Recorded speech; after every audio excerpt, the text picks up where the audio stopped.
شروع کرتا ہوں اللہ کے پاک نام سے جو نہایت مہربان رحم کرنے والا ہے، جو عزت دینے والا ہے، جو رزق کا رزاق اور جس کے قبضے میں میری روح ہے۔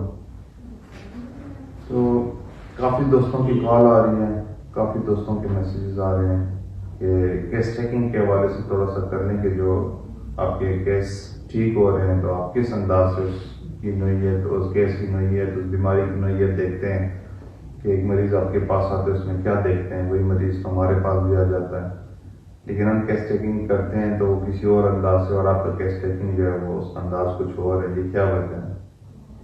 تو میرے پاس جب مریض آتا ہے، مثال کے طور پہ ایک شوگر کا مریض آیا، ٹائپ 1 کا مریض آ گیا، شوگر کا ٹائپ 1 کا مریض آ گیا، تو اس میں یہ دیکھتا ہوں کہ اگر یہ فیمیل ہے، عورت ہے، تو اس میں دیکھتا ہوں کہ اس کی عمر کیا ہے۔ اگر عمر ان کی 50 ہے، یہ 50 سے ابو ہے، یہ 48 ہے، تو سب سے پہلے میں یہ پوچھتا ہوں، کوشچن کرتا ہوں کہ مینوپاز کب ہوا تھا، آپ کے مینسز کب بند ہوئے تھے؟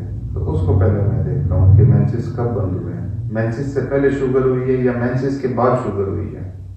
تو پھر اس کے بعد میں سارا آرڈر سلیکٹ کرتا ہوں کہ میں نے مینسز کے بیس پہ جانا ہے، کیونکہ جس طرح ہم دیکھتے ہیں کہ پیشنٹ کے پیچھے سمٹم کے پیچھے ڈیزیز کے پیچھے کازیشن، اس کازیشن نے کیا، کازیشن پہ جب ہم نے میڈیسن اپلائی کرنی ہے تو اس کی سپریشن کہاں پہ ہوگی کہ ہم وہ میڈیسن دیں اور لگے وہاں پہ، اور سپریشن اس کیسے دور ہوگی کہ میڈیسن کام کرے۔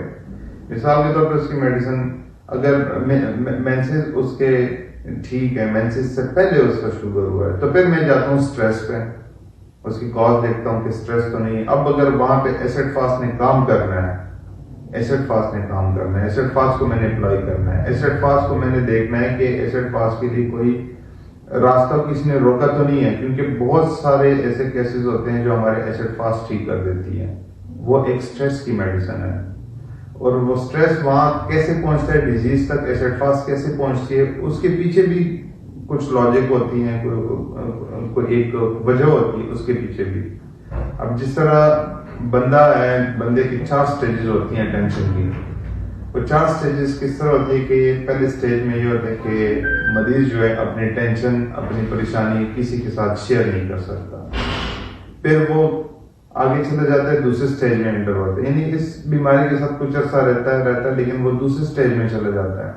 دوسرے سٹیج میں اس طرح چلا جاتا ہے کہ اس میں جو اس کی بیماری ہوتی ہے یا اس کی ٹینشن یا اس کی پریشانی ہوتی ہے وہ کسی کے ساتھ شیئر کرنا ہی نہیں چاہتا، یہ دوسرے سٹیج میں چلا جاتا ہے۔ پہلے میں کانفیڈنس نہیں ہوتا، دوسرے میں شیئر نہیں کرنا چاہتا، تیسرے میں جب وہ شیئر نہیں کرنا چاہتا تو وہ ایک ڈیزیز میں مبتلا ہو جاتا ہے، وہ ایک بیماری میں مبتلا ہو جاتا ہے۔ تو وہ کہاں چلا جاتا ہے؟ وہ ہمارے پاس ایسڈ فاسٹ میں مریض چلا جاتا ہے۔ پہلے اگنیشیا ہوتا ہے، اگنیشیا کا کرونک نیٹرمیور ہے، نیٹرمیور کا کرونک ایسڈ فاسٹ ہے، تو وہ ایسڈ فاسٹ میں چلا جاتا ہے۔ جب ایسڈ فاسٹ میں مریض جاتا ہے تو وہ ایک ڈیزیز، وہ اس کی جو سٹریس ہوتی ہے وہ ایک ڈیزیز کریٹ کرتی ہے۔ جب وہ ڈیزیز کریٹ ہو جائیں تو اب یہاں پہ ہم نے کیا کرنا ہے، ایسڈ فاسٹ کے لیے ہم نے راستہ کھولنا ہے۔ تو ہم نے ان سے پوچھنا ہے آپ کو کسی چیز نے کاٹا ہوا تو نہیں ہے؟ اگر کسی چیز نے کاٹا ہوا ہے تو پھر ہم لیکسس کا ڈوز لگائیں گے۔ اگر کسی چیز نے کاٹا ہوا ہے، لیکسس ہم نے دی، لیکسس نے کام نہیں کیا، تو اس کے لیے ہم نیٹرمیور کا استعمال کریں گے، کیونکہ نیٹرمیور ایک سالٹ ہے۔ جب بھی کوئی سانپ یا کوئی چیز کاٹتے ہیں تو گاؤں میں اکثر لوگ اس زخم کے اوپر نمک لگاتے ہیں تاکہ وہاں پہ خون کی روانگی ہو اور خون وہاں پہ چل پڑے، تو وہاں سے وہ زہر بھی ساتھ ساتھ نکل جاتا ہے۔ تو اس لیے لیکسس اور نمک جہاں پہ بھی آپ جس چیز کے اوپر ڈالیں گے اس کا اثر ختم کر دیتا ہے، لیکسس کا اثر بھی نمک ختم کر دیتا ہے۔ پھر نیٹرمیور ہم نے دیا تو اس نے کام نہیں کیا، اور نیٹرمیور کے لیے پھر ہم نے راستہ کھولنا ہے۔ اگر کسی چیز نے کاٹا ہوا ہے تو سب سے پہلے کیا ہوتا ہے، جب اس میں منہ خشک ہوتا ہے اور یہاں پہ سلائیوری گلینڈ جو ہوتا ہے وہ ڈرائی ہوتا ہے۔ یہ بات میں ساری کر رہا ہوں کہ شوگر پہ ہم نے ایسڈ فاسٹ کو کیسے استعمال کرنا ہے۔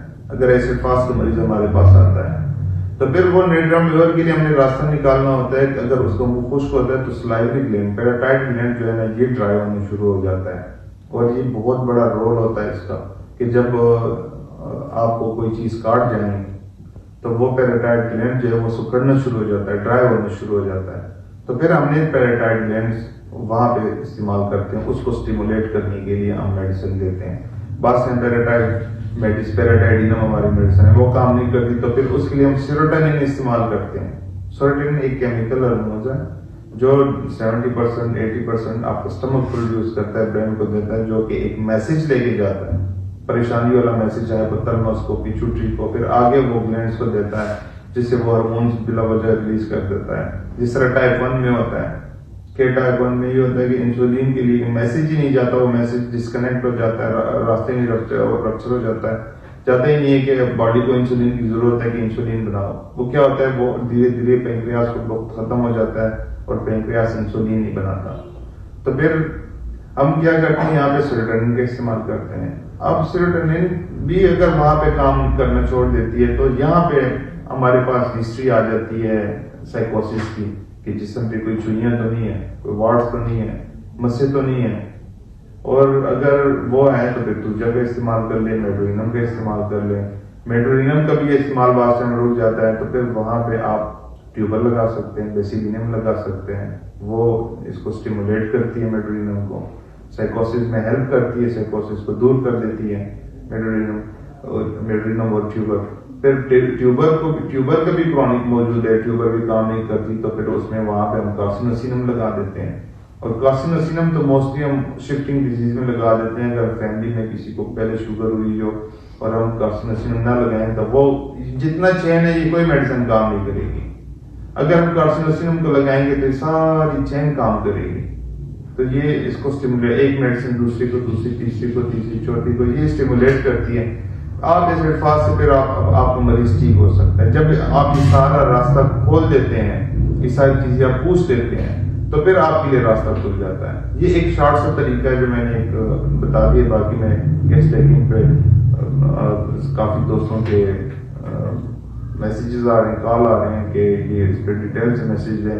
اور پھر ایج وائز ڈیزیز بھی ہیں, جس طرح ہمارے استاد ہمارے سر نے ڈاکٹر یومن صاحب نے ایج وائز ڈیزیز کا لیکچر دیا ہمیں, تو اس کو بھی تھوڑا سا ہم ٹچ کریں گے کہ ہم کیسے سمجھیں جو لیکچر سر جو لیکچر دیتے ہیں ہم اس کو کیسے سمجھیں, اس کو ہم کیسے اپلائی کریں. تو جس طرح ہم نے اپلائی کیا, اللہ کا شکر ہے کہ آج ہمارے 200-250 سے زیادہ مریض ہیں ڈیلی بیس پہ. صبح سے شروع ہوتے ہیں, رات ہو جاتی ہے, پتہ نہیں چلتا.